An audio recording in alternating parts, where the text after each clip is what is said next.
Creature Week at the Weather Channel, and one place you don't want to find any critters is in your car. All right, so we didn't just stage this for the sake of what we're doing here. A driver said that he actually heard a strange sound coming from his air conditioner. When he opened the hood, he found 50 pounds of pine, and pine cones are light, they're air light. 50 pounds of pine cones that apparently have been stashed there by a squirrel. So how did this happen? How did the squirrel get there? How can you keep it out? Well, we are joined now by our car coach, Lauren Fix. Lauren, always good to have you on the show. This is just insanity. How does something like that happen? Well, believe it or not, Jen and Jim, I've had this happen. I parked my daughter's car. She went to college underneath the pine trees that we planted, I don't know, a few years ago.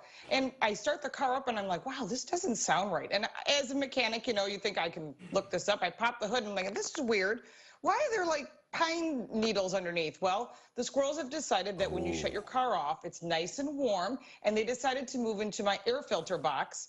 And thank God my husband and I are engineers. We know what we're doing. We were able to disassemble all the components, but it would have been expensive to take it to a mechanic because it was not drivable. So these are things you have to remember. Don't park near a line of trees, especially if you see squirrels. And oh, it's so great to be in the shade. I get that, but probably not the smartest spot to leave a car. All right, so what other animals would like to find a home in that nice warm hood, and what kind of signs can you look for? There's a lot of them. You'll be surprised.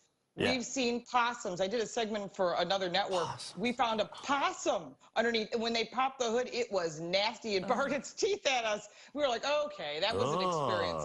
Oh, yeah. So you can find, depending upon where you live, you can find anything from moles to chipmunks to snakes. I've heard of snakes underneath, kittens, cats go underneath it. Typically, anything that can get into a small spot. So yeah, and some of that can make its way into the car, can it? The snakes or the ants? Yeah.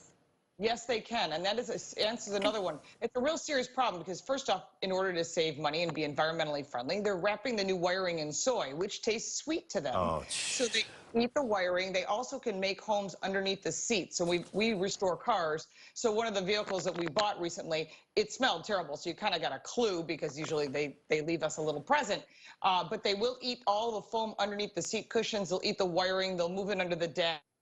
So doesn't into the heater box and a lot of components. So this could be serious. Doesn't the heat from the engine actually affect the animals negatively? And what can you do to keep them out in the first place? Well, they don't go in when the car is running typically. They go in when the vehicle is parked. And so once you start taking off, which we have had squirrels find themselves in not so good shape at the end, it could kill them. I've seen cats get stuck inside of vehicles and other nasty animals.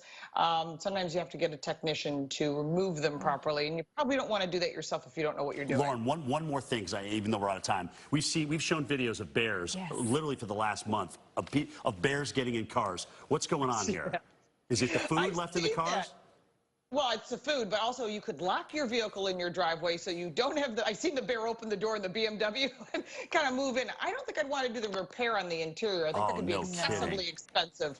Oh my gosh, because they'll go for anything, a piece of gum, a wrapper. So remember, if you're going to leave your vehicle and you live up in the mountains where bears are, lock your doors. You know, Lauren, not a thing to hit. Thank you so much. As always, it is great to have you on the show. Let's keep the ants out, let's keep the bears out. I leave gum in the car. Yes.